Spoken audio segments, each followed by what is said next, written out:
खबरों के सिलसिले में आपका स्वागत है। मैं हूं आस्था। रुक करते हैं खबरों की ओर।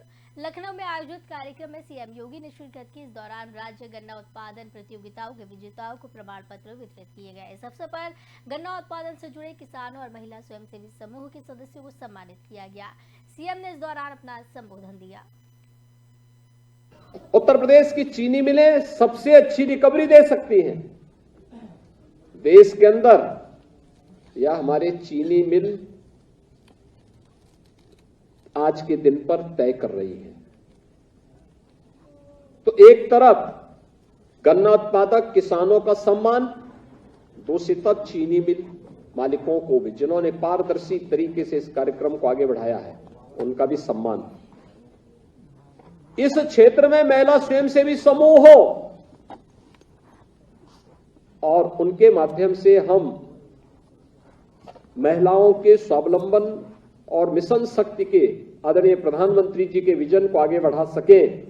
मुझे बहुत प्रसन्नता है कि 3171 महिला स्वयंसेवी समूह, जिसमें 59,000 से अधिक महिलाएं कार्य कर रही हैं,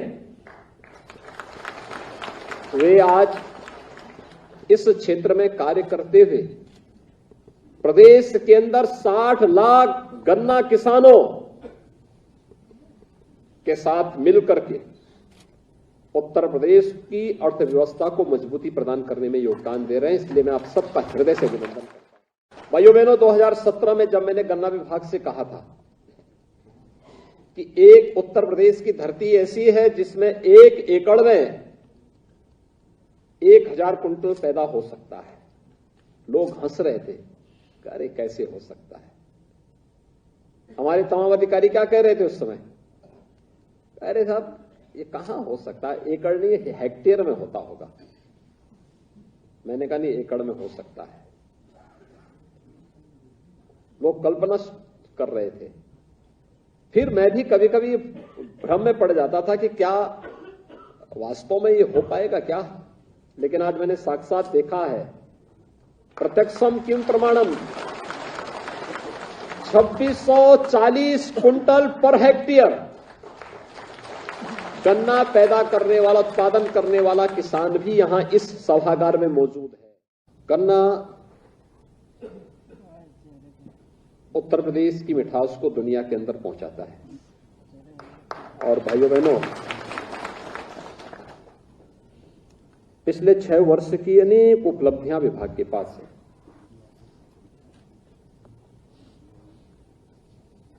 सबसे बड़ा गन्ना उत्पादक राज्य है, सबसे अधिक चीनी उत्पादन में भी बदल गया, और सबसे अधिक चीनी मिल ही नहीं बल्कि सबसे अधिक इथेनॉल उत्पादन और सबसे अधिक खांडसारी यूनिट वाला राज्य भी आज उत्तर प्रदेश है। यह इस क्षेत्र में किए गए रिफॉर्म के परिणाम हैं। मुझे याद है आज से 6 वर्ष पहले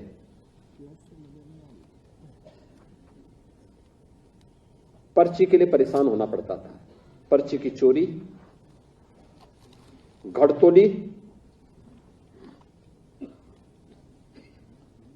कोई जनपद ऐसा नहीं था जहां गन्ना किसान उत्पादक हो और वहां आंदोलन न होते रहे हों, और अंत में अपनी पूरी मेहनत पे चीनी मिल और समय बंद होने के कारण गन्ना किसान को आग लगाना पड़ता था। किसान परेशान होता था, गन्ना भेजने के बाद वो पैसा भुगतान नहीं हो पाता था, वर्षों वर्षों का गन्ना मूल्य बकाया रहता था। लेकिन 6 वर्ष में मैं सबसे पहले आभारी हूं आदरणीय प्रधानमंत्री जी का, जिन्होंने उत्तर प्रदेश और देश के गन्ना किसानों के बारे में बहुत सकारात्मक भाव के साथ उस प्रकार के कार्यक्रम लागू करवाए। जैसे उत्तर प्रदेश के अंदर जब 2017 में हम लोग आए थे, 2010 से लेकर के 17 के बीच में अनेक वर्षों का कुछ न कुछ गन्ना मूल्य भुगतान बाकी था। सुप्रिया श्रीनेत ने कांग्रेस कार्यालय पर प्रीसी की। इस दौरान केंद्र सरकार पर जमकर निशाना साधा। उन्होंने कहा कि नरेंद्र मोदी इस देश के 15वें प्रधानमंत्री और यकीन मानिए उन्होंने वो कर दिखाया जो उनसे पहले 14 प्रधानमंत्री नहीं कर पाए। भारत का कर्ज और जीडीपी का अनुपात 84 से ज्यादा कर दिया है। एक और बड़ा सवाल है, और ये बड़ा सवाल हम सबके मन में आना चाहिए, क्योंकि सरकार आपको खर्रे बताने लगती है। हाँ, हमने कर्जा लिया, हमने 80 करोड़ लोगों को फ्री का राशन दिया। इसका फायदा किसको हो रहा है? क्या इसका फायदा गरीब को हो रहा है? क्या इसका फायदा मध्यम वर्ग को हो रहा है? क्या इसका फायदा निम्न मध्यम वर्ग को, आम आदमी को, युवा को, स्टूडेंट को हो रहा है? आप सुनकर भौचक्के रह जाएंगे कि ये जो इतना बड़ा बड़ा कर्जा उठाया जा रहा है, हमें और आपको कर्जे के तले दबाया जा रहा है, इसका फायदा न गरीब को है न मध्यम वर्ग को है। इसका फायदा सिर्फ और सिर्फ पूंजीपतियों को है। इस कर्जा लेने के दौरान 23 करोड़ लोग गरीबी की सीमा रेखा से नीचे चले गए। 83% लोगों की आय कम हुई। 11,000 से ज्यादा तो लघु मध्यम उद्योग, जिनको एमएसएमई कहा जाता है, वो पिछले साल ही बंद हो गए। लेकिन तो आप ही की जेबों से हो रही है। डाका तो आप ही के पर्स पे पड़ रहा है, आप ही के घर के बजट पर पड़ रहा है। इस देश में अगर परचेजिंग पावर ऑफ रुपी की पैरिटी से देखा जाए तो सबसे महंगी दुनिया की रसोई गैस भारत में बिक रही है। तीसरा सबसे महंगा पेट्रोल भारत में बिक रहा है। 8वां सबसे महंगा डीजल भारत में बिक रहा है। तो भैया अच्छे दिन किसके आए हैं? कहां है वो मायावी अच्छे दिन जो आ ही नहीं पाए हैं? कर्जे के तले हम दबे हैं, उपभोग हम कम कर रहे हैं, महंगाई से हम त्रस्त हैं, लगातार पेट्रोल, डीजल, एलपीजी के दामों को बढ़ाया जा रहा है। और अंत में एक बात मैं ये जरूर कहूंगी कि ये कहनी जरूरी है कि जो टैक्स वसूली हो रही है, चाहे वो जीएसटी के थ्रू हो, चाहे वो एक्साइज ड्यूटी, फ्यूल के थ्रू हो, जहां पर आपको महंगा एलपीजी, महंगी पेट्रोल, महंगी डीजल, और डीजल के महंगे होते बाकी फल, फ्रूट, सब्जी जो सब महंगी है, उसका प्रभाव आम आदमी पर पड़ रहा है। उसका प्रभाव मोदी जी के मित्र मंडली पर नहीं पड़ रहा है, धंधा सेठों पर नहीं पड़ रहा है। और इसीलिए अंत में हम ये जरूर कहना चाहते हैं कि गुजरात के मुख्यमंत्री रहते हुए बड़ी बड़ी बातें करते थे मान्यवर श्री खड़गे जी ने जो प्रधानमंत्री को 11 सूत्रों का एक पत्र लिखा, वो सिर्फ भारतीय राष्ट्रीय कांग्रेस के अध्यक्ष की हैसियत से ही नहीं, वो लीडर ऑफ ऑपोजिशन भी हैं, वो नेता प्रतिपक्ष भी हैं राज्यसभा में, एक पूर्व रेल मंत्री हैं। और इतनी भयावह त्रासदी पर, जहां पर 288 लोगों की मौत हो गई, उन्होंने कुछ सुझाव दिए, एक पत्र लिखा। और उनकी जो लिखी हुई बातें हैं उसका वैलिडेशन, उसकी पुष्टि 2 सीएजी की रिपोर्ट, पार्लियामेंट की स्टैंडिंग कमेटी की report, south west regional rail के जो प्रबंधक हैं उनका खत, सब उसकी पुष्टि करते हैं। लेकिन प्रधानमंत्री महोदय की तरफ से कोई जवाब नहीं आया। आप इनसे कोई भी सवाल पूछिए, बाकी देशों की बात करते हैं, तो उस पर भी आईना दिखाना जरूरी है। भारत का डेट टू जीडीपी रेशियो, मतलब कर्ज और जीडीपी का जो अनुपात होता है, जो रेशियो होता है, वो 84% पर है इस समय। और हमारे तरह की जो इमर्जिंग मार्केट इकोनॉमीज हैं या प्रगतिशील डेवलपिंग इकोनॉमीज जिनको कहते हैं, उनका औसतन ये रेशियो 64.5% पे है। हमारा 84% पर है, उनका 64.5% पे है, 64.5% पर। एक समस्या और भी है, जब आपका ऋण 155 लाख करोड़ हो। लोकसभा चुनाव से पहले राष्ट्रवादी कांग्रेस पार्टी ने संगठन में बड़ा फेरबदल किया है। एनसीपी ने 2 कार्यकारी अध्यक्ष की घोषणा की है। इसमें सुप्रिया सुले और प्रफुल्ल पटेल को कार्यकारी अध्यक्ष बनाया गया है। इसके साथ ही सुप्रिया सुले को पंजाब और हरियाणा का प्रभारी भी नियुक्त किया गया है। बता दें, हाल ही में एनसीपी सुप्रीमो शरद पवार ने अध्यक्ष पद से इस्तीफा दे दिया था। उसके बाद कयास लगाए जा रहे थे कि शरद पवार भतीजे अजित पवार को अध्यक्ष बनाएंगे, लेकिन ऐसा नहीं हुआ।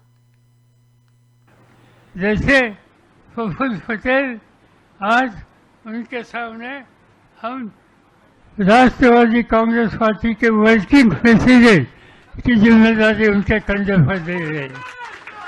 और साथ साथ उनके पास मध्य प्रदेश, गुजरात, राजस्थान, झारखंड, गोवा, राज्यसभा का काम और इन राज्यों की जिम्मेदारी उनके कंधे पर दे रहे। दूसरी जिम्मेदारी सुप्रिया सुले, पार्लियामेंट के सदस्य, उनको भी हम वर्किंग प्रेसिडेंट का अनाउंसमेंट करते हैं। और उनके साथ महाराष्ट्र, हरियाणा, पंजाब, महिला, युवती एंड लोकसभा का कोऑर्डिनेशन, ये काम उनके ऊपर रखते हैं। Very, very painful morning to wake up to. We have lost many lives this morning in a very unfortunate train accident. I would request the railways and the state authorities to intervene, help every person who's hurt. I request all the doctors and the administration to try our best and save every life that we possibly can.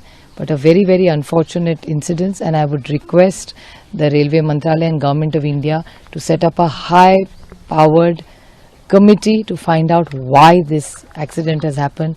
Too many lives. I feel even one life is lost. It's very, very bad because the entire family gets affected and hurt.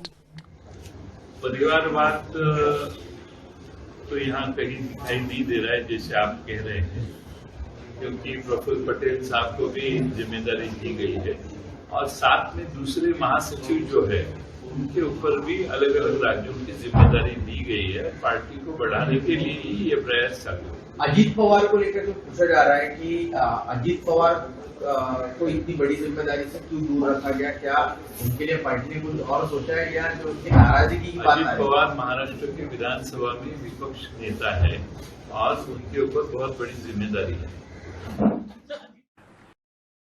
Haryana की सोनीपत में पहलवानों की महापंचायत हुई। इसमें कुश्ती संघ के अध्यक्ष ब्रजभूषण शरण सिंह की गिरफ्तारी की मांग को लेकर एक बार फिर चर्चा हुई। पहलवान बजरंग पूनिया ने कहा कि हमने सरकार से कहा है कि अगर 15 जून तक कार्रवाई नहीं की गई तो हम विरोध करेंगे। तो वही साक्षी मलिक ने भी बयान दिया है। क्या कुछ कहा, ये सुनाते हैं। पंचायत में यही बोला गया कि 15 तारीख तक जो सरकार ने टाइम दिया है उस पर अगर सरकार मजबूती के साथ आगे नहीं बढ़ पाती तो हम 16 या 17 तारीख को बड़ी कॉल देंगे और उसमें फैसला लेंगे।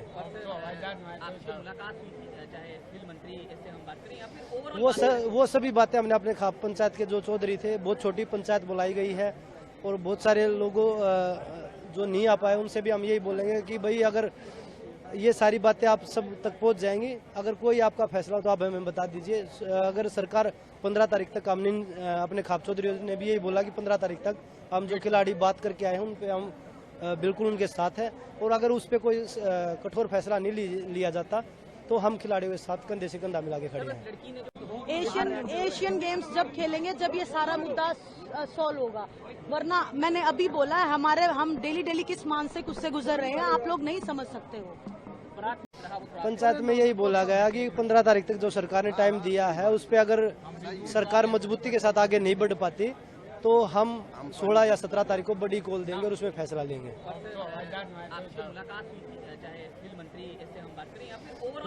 वो सभी बातें हमने अपने पंचायत के जो चौधरी थे, बहुत छोटी पंचायत बुलाई गई है और बहुत सारे लोगों जो नहीं आ पाए उनसे भी हम यही बोलेंगे कि भाई अगर ये सारी बातें आप सब तक पहुंच जाएंगी, अगर कोई आपका फैसला हो तो आप हमें बता दीजिए। अगर सरकार 15 तारीख तक, हमने अपने खाप चौधरी ने भी यही बोला कि 15 तारीख तक हम जो खिलाड़ी बात करके आए हैं उन पे हम बिल्कुल उनके साथ हैं और अगर उस पर कोई कठोर फैसला नहीं लिया जाता तो हम खिलाड़ियों के साथ कंधे से कंधा मिला के खड़े हैं। एशियन गेम्स जब खेलेंगे जब ये सारा मुद्दा सॉल्व होगा, वरना मैंने अभी बोला है हम डेली किस मानसिक उससे गुजर रहे हैं, आप लोग नहीं समझ सकते हो। बिहार के रोहतास में राजनाथ सिंह पहुंचे। इस दौरान उन्होंने मोदी सरकार की जमकर तारीफ की। उन्होंने कहा कि भारत की अर्थव्यवस्था जबरदस्त स्तर पर बढ़ी है। भारत दुनिया की शीर्ष 5 अर्थव्यवस्थाओं में शामिल हो गया है। कभी आपने सोचा था कि कोई ऐसा भी प्रधानमंत्री इस देश में आएगा जो घर घर नल के माध्यम से जल पहुंचाएगा?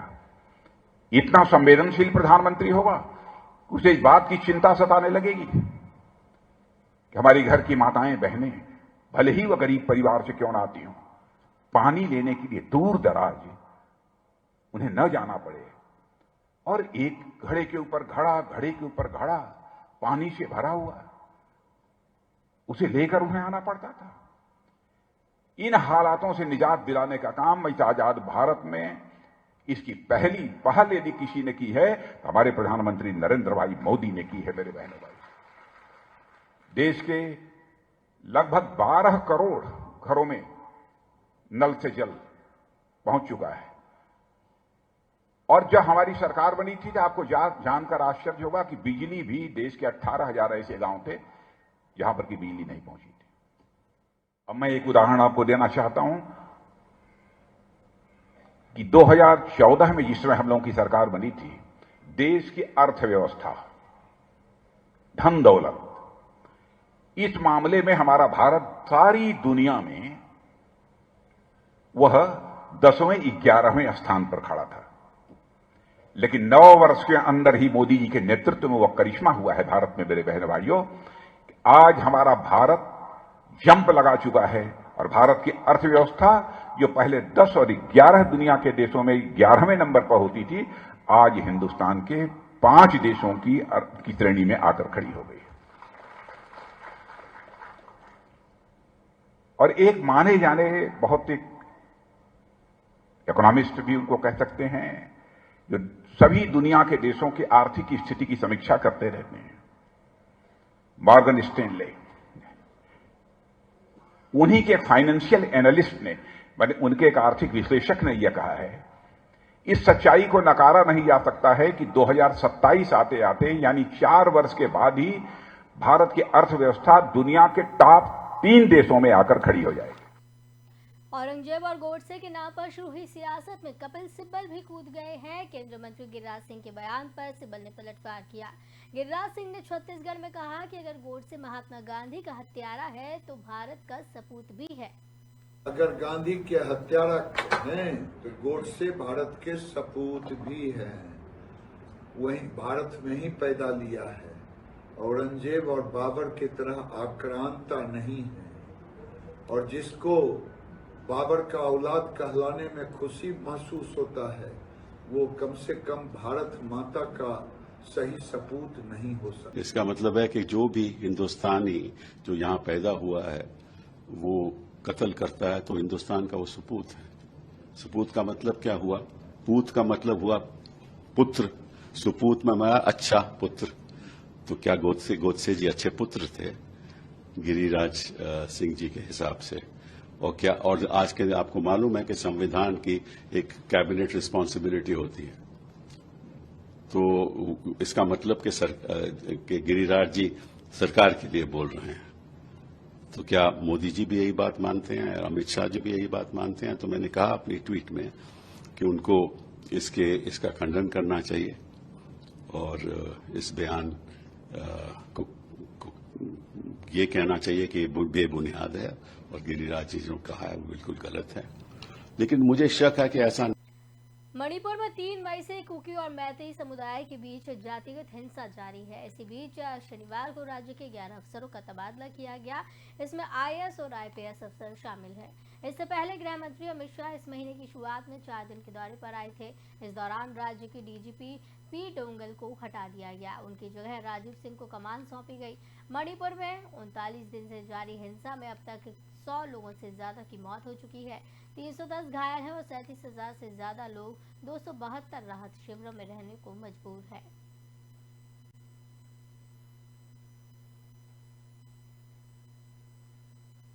झारखंड में नियोजन नीति के विरोध में झारखंड यूथ एसोसिएशन के द्वारा 10 और 11 जून को झारखंड बंद का आह्वान किया गया।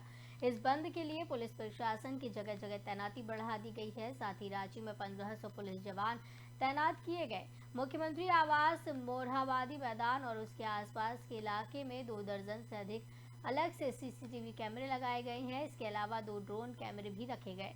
झारखंड बंद के दौरान ड्रोन कैमरे से निगरानी की जाएगी। वहीं रांची एसएसपी ने कंट्रोल रूम में तैनात पुलिस कर्मियों को बंद कर पूरी निगरानी रखने के निर्देश दिए हैं। इस दौरान एसएसपी ने कहा कि झारखंड बंद के दौरान अशांति फैलाने वाले लोगों को कतई बख्शा नहीं जाएगा।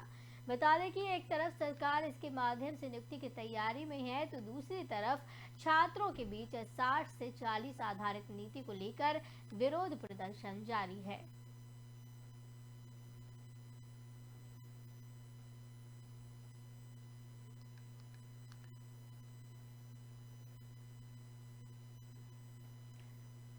गुजरात पुलिस के एंटी टेररिस्ट स्क्वाड ने पोरबंदर से एक विदेशी नागरिक और एक महिला समेत 4 लोगों को गिरफ्तार किया है। एटीएस सूत्रों के मुताबिक चारों अंतर्राष्ट्रीय आतंकी संगठन ISIS से लिंक हैं। महिला के पास से 4 मोबाइल और अन्य डिजिटल डिवाइसेस भी बरामद की गई हैं। सभी आरोपियों के पाकिस्तान से कनेक्शन का खुलासा हुआ। चारों ISIS को गुजरात की जानकारी दे रहे थे। एटीएस पिछले कई दिनों से पोरबंदर और आसपास के इलाकों में सर्च ऑपरेशन चला रही है। इसी ऑपरेशन के तहत इन चारों लोगों की गिरफ्तारी हुई। जांच में पता चला है कि गिरफ्तार किए गए लोग ISIS के आतंकी मॉड्यूल का हिस्सा थे। पिछले 1 साल से वे एक दूसरे के संपर्क में थे और आतंकी संगठन में शामिल होने के लिए देश से भागने की योजना बना रहे थे। ये संगठन ISIS के मॉड्यूल पर काम कर रहा था। आरोपी सोशल मीडिया के जरिए युवाओं को कट्टरपंथी बनाने का काम कर रहे थे।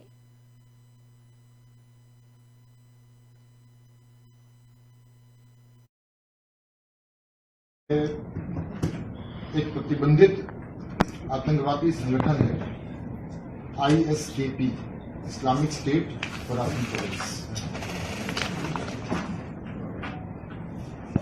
इस संगठन से जुड़े 3 आतंकवादी भारत से गुजरात होकर बाहर जाते हैं, हिजरत करने वाले। ये इंफॉर्मेशन ATS के अधिकारियों को मिला। इंफॉर्मेशन का पूरा ठीक से योग्य ढंग से इसकी मूल्यांकन की गई। तो इस बुलेटिन में फिलहाल इतना ही। मुझे दीजिए इजाजत। नमस्कार।